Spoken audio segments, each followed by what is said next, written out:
Avoid looking bad at all costs. This is baked into the DNA of every human being. You, me, everyone.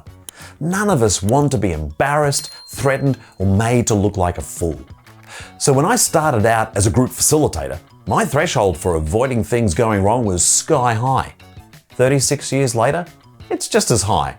But the difference is this. I've developed a set of strategies that deal with the reality that things don't always go as planned. Here's my number one mission-critical strategy for dealing with stuff going awry.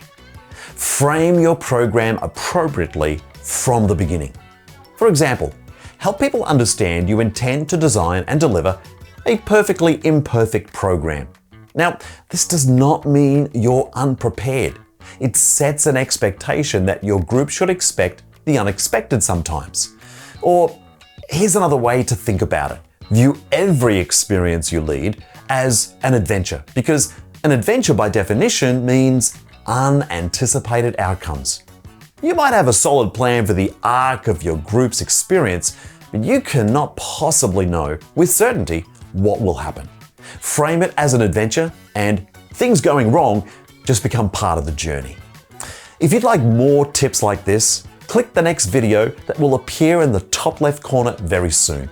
Oh, and before you go, be sure to like this video, and if you really like it, please subscribe to our channel for more Lazy Facilitator tips and activity ideas. Thank you so much for watching, and have fun out there.